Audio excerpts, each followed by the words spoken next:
Welcome to our home. Oh, thank you. Come in. Welcome.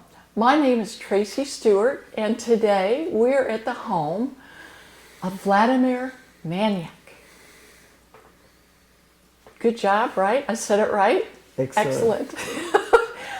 So we call Vladimir Vlad for short, sort of like Jim for James. So Vlad, tell me what country you're from. I was born in USSR and the Republic of Ukraine Okay. because USSR used to be 16 republic, 16. 16. And one of the biggest republic after Russia is Ukraine. Really? Yes. In city close, in town, small town, close to city Odessa in 1938. So Odessa, so is like Odessa the capital of Ukraine? No, capital of Ukraine, Kiev.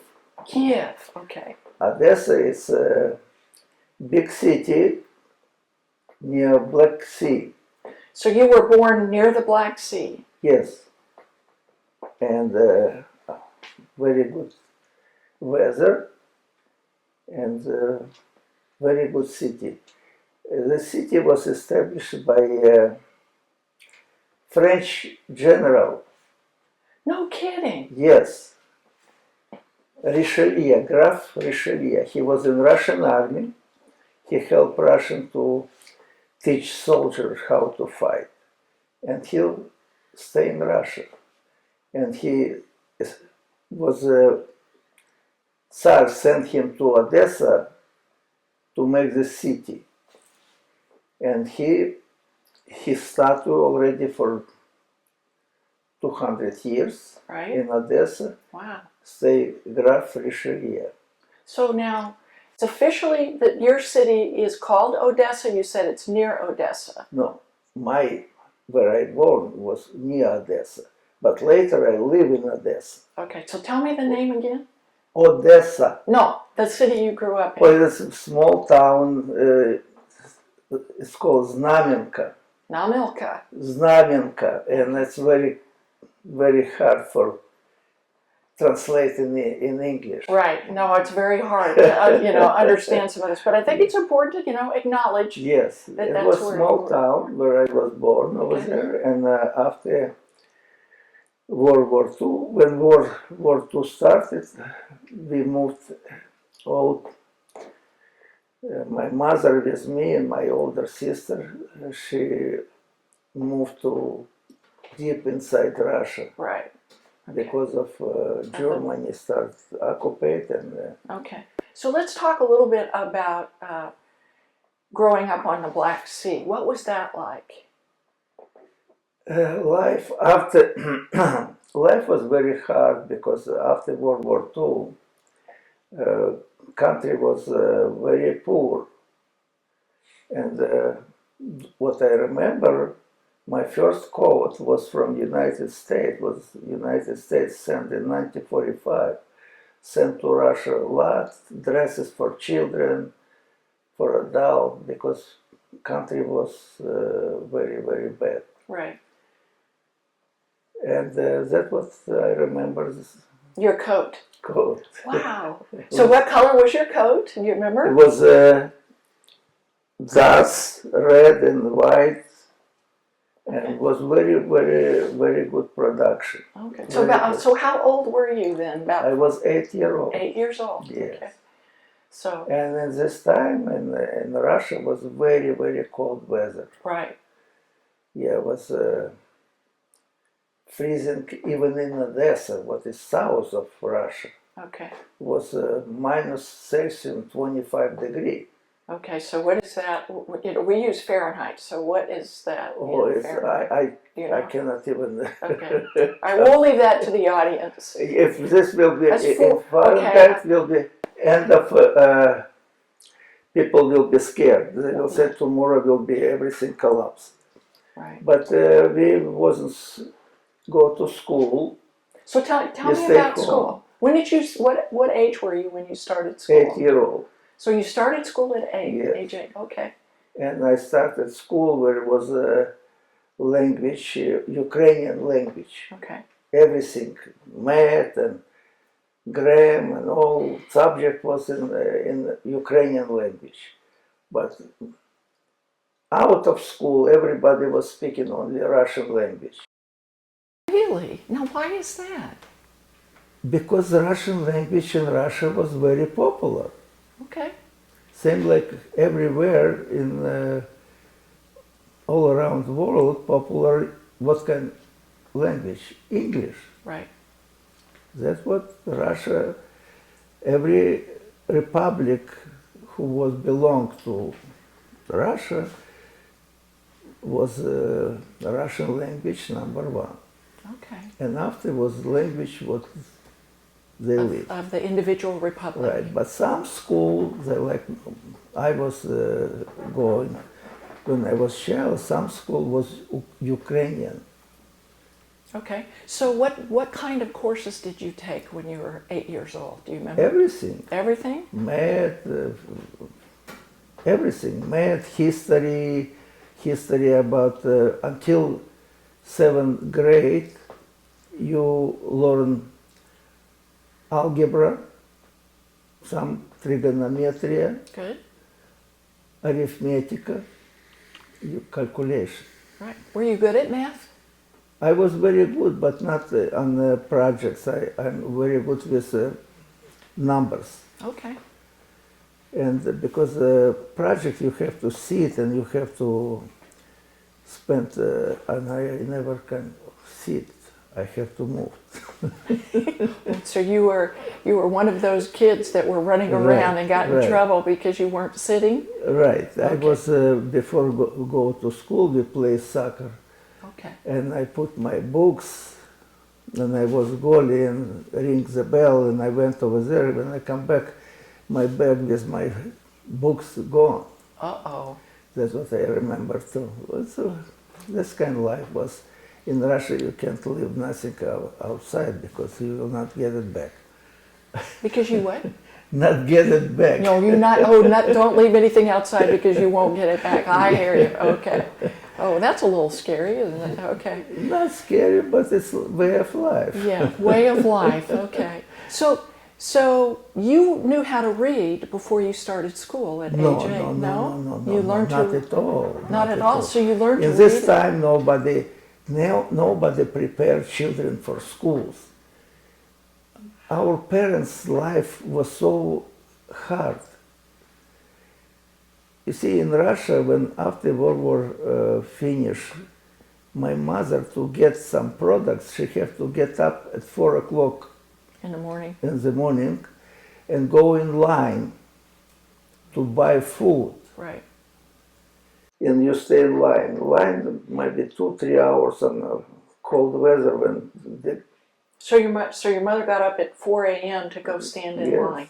And she was pregnant with my sister. Your sister. Younger. It's this kind of life. Very difficult. Nobody right now can even imagine. Right. Right. That's why when some people look movies about life when World War II was and after World War II, they cannot even imagine. Right.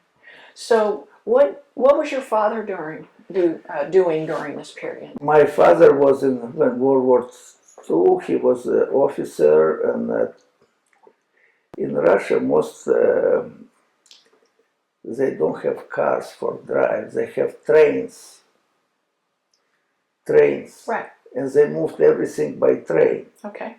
That's why he was one of who worked on a train station. Oh, okay. Officer. Right.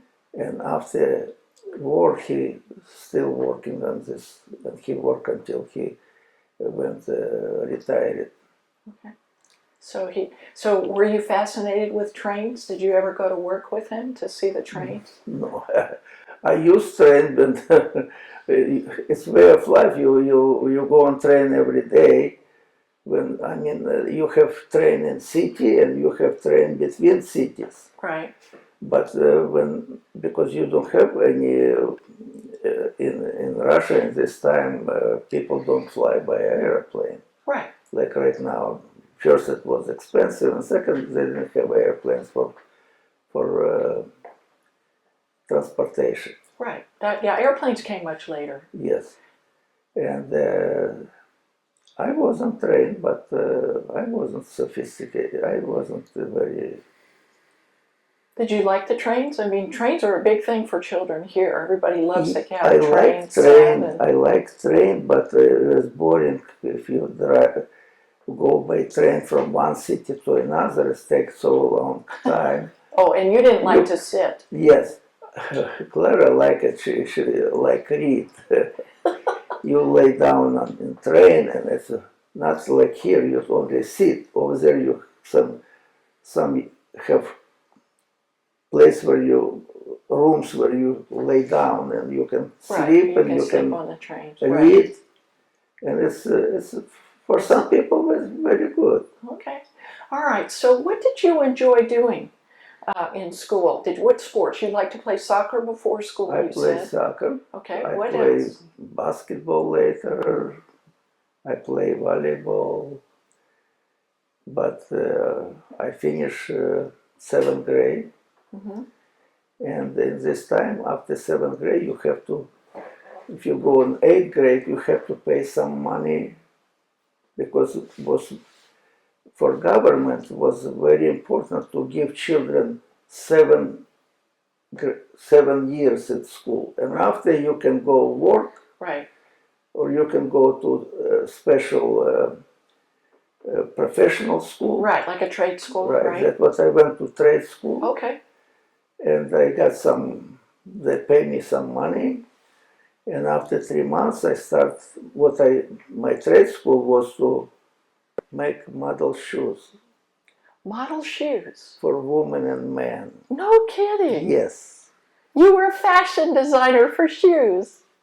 Later I became fashion designer. What I did, I take magazine, copy like from outside country, because Russian shoes was not famous because everything was belonged to government. Okay. Outside you have competition, and every designer wants better and better, nicer, and that's what keep going. Right. So where did you get? Did you sneak these magazines in, or where did you get them? Yeah, we buy some people in city Odessa. It's big port, Okay. and people go to other countries by ships, Right. and they come back and they bring with them magazines. So what? What countries were these magazines from? Germany, Poland, American, very. You see picture and you see shoes and you see style. That's Right, what you right. copy. Okay. So how old were you now? You were about I was 14-year-old. 14. Okay. 13 I started in technical college. Okay. After 6 months they put me on assembly line. Okay. And I was like robot working. Yeah. And but that was way of life. Right. We didn't know nothing That's better. right. No, that's your life, and that's Yeah, you know, and after this is a great story, by the way. This is fascinating. and I went to night school. I finished night school. How old were you when you went to night school? 13-year-old. So you were on the assembly line doing shoes, and then you went to night school when you were 13 you and work, 14. You work 9 hours a day. Okay. So what were you doing? 6 days. 6 days. 6 days, no Saturdays off. No. Okay, that's a lot of work. So what were you going to night school for?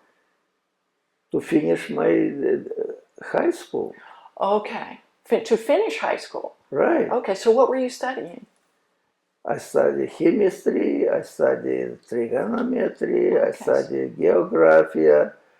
I look map and I see where is the United States, where is Portugal, where is Spain.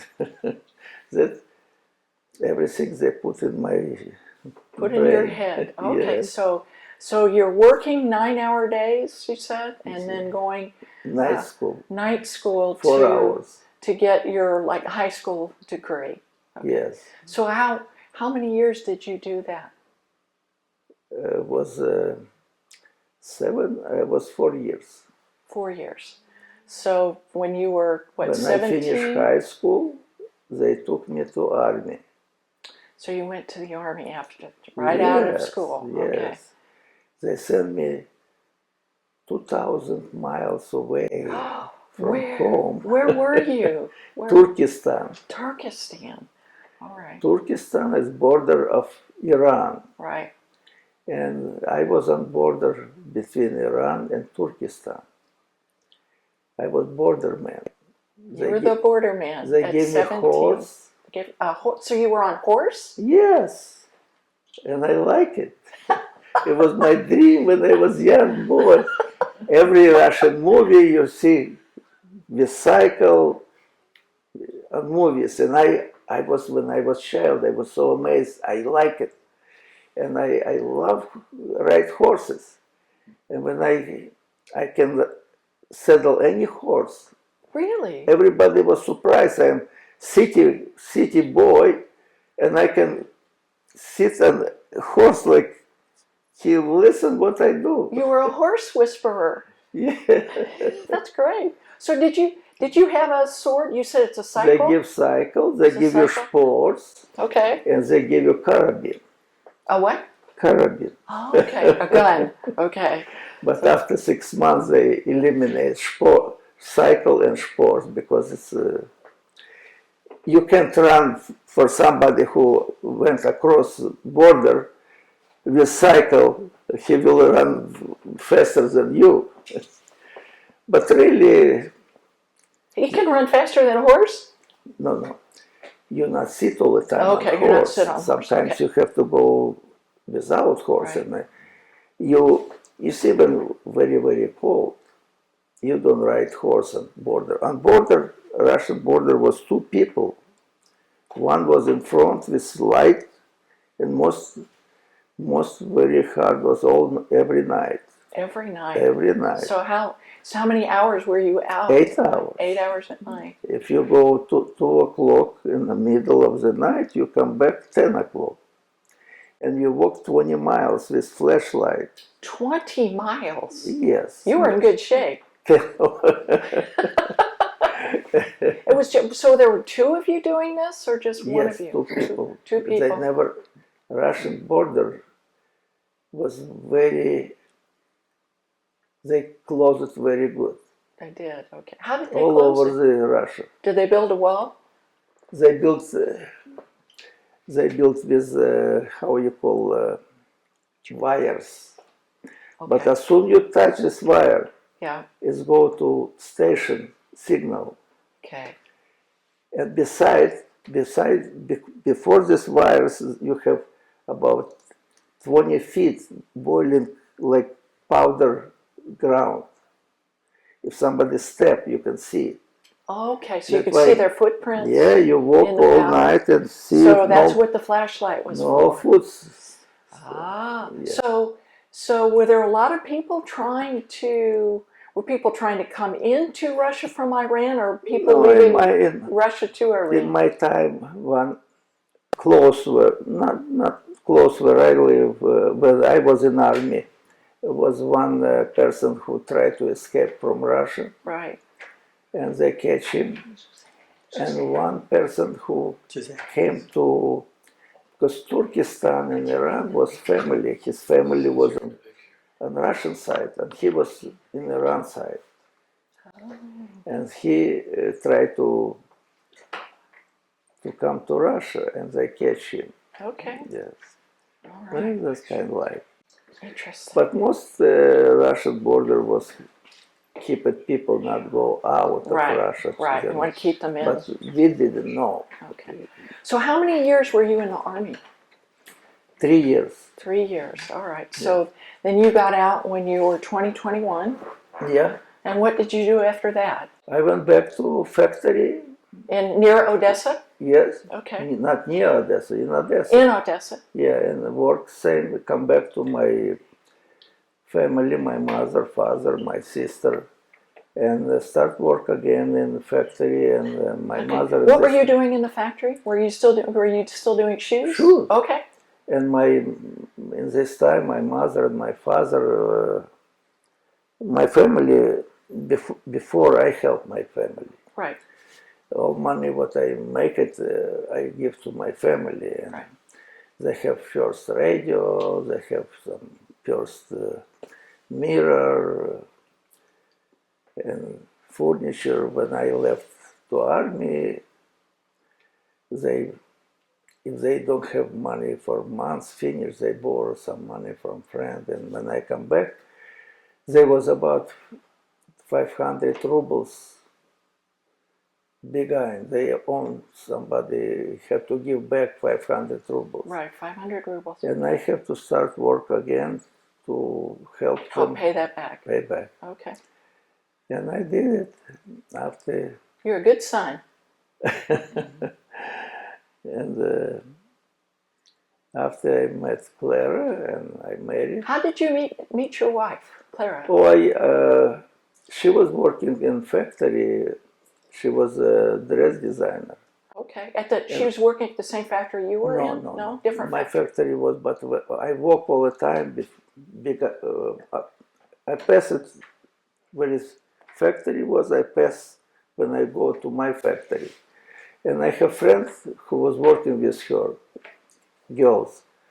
And one day she said, "Oh, hi, hi," and she said, "Well, I would like to meet him." Oh, And nice. they introduced us, and that was. That was it. Was it love at first sight? No.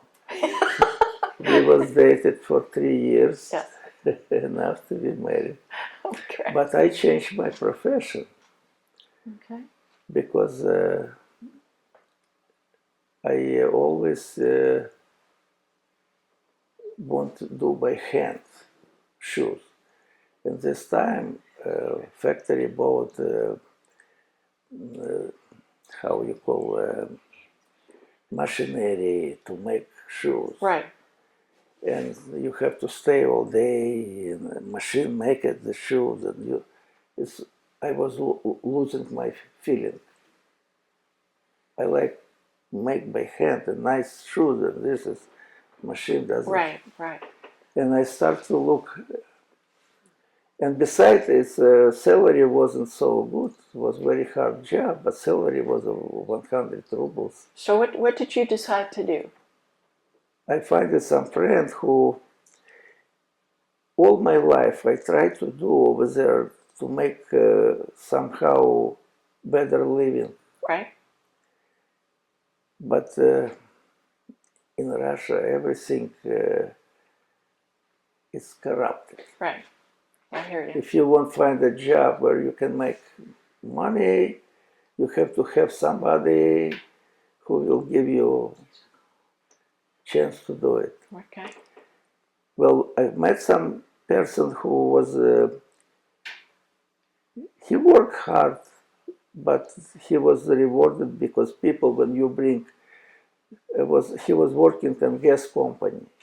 Gas companies, they have tanks, big tanks Okay. with gas, and they bring to every family every day. Okay. And if you bring to me some gas tank, I give you 1 ruble. Well, he got 30 tanks a day, he got 30 rubles. Right. Besides, salary wasn't so good, 70 rubles a month government pay, because they knew they get money. Okay. Okay, so Vlad, what was your final job in Russia? I start working with gas lines. Gas lines. Right. Okay. And that's I was foreman until I finished college, and after I went to night college. Oh, so you got the degree. That's great. Good for Clara. All right. So Vlad, tell us when you and Clara and your daughter came to the United States. In 1974, we decided to leave Russia, and we got visa from Claire's relative. She was living in Israel. When we came to Vienna, we went to American embassy and said we want to go to United States. And we wait, they sent us to Italy for 4.5 months. We stay in Italy 4.5 months, and after 11th of April 1975, we landed in New York. Sleep in New York, and next day we can go to New York, stay in New York, or go to Kansas City. We decided we'll better go to Kansas City. That was great. It was really wonderful to learn about your life. I love it. And I know that Clara has made some wonderful food for us. She treated me even before we started the interview today. Yes. So we're going to move over to the table and of course introduce everybody to your beautiful Russian dishes. Yes. So Clara, tell me about this wonderful table of beautiful food that you've prepared for us. Much. It can be more. In Russian tradition, it's usually much more dishes. Okay. Yeah. But that is a borscht. It's a soup. It's cabbage and beets and a potato. It's actually Ukrainian. Okay. More Ukrainian style. Right. It's very popular. Oh, yeah. That's And, wonderful. The other is appetizer. It's a salad. It's called in Russian vinaigrette. A vinaigrette. And this is the in the beautiful bowl that you've got there. Yeah, it's and from Russia. Chopped beets original. and potatoes and peas. And this is a pierogi, name of the another dish. And what is that made with? It's inside is a chicken. Okay. And a few eggs. So did you make the pastry yourself? Pastry I buy. You buy the I'm pastry? too lazy now. Okay. Yeah. And then what is this? And this is a real Russian food. It's came from Siberia. Okay. It's usually done in Siberia. It's done in bear meat. Of course, it's not chicken. I mean, in bear. It's not bear. It's chicken. It's a chicken.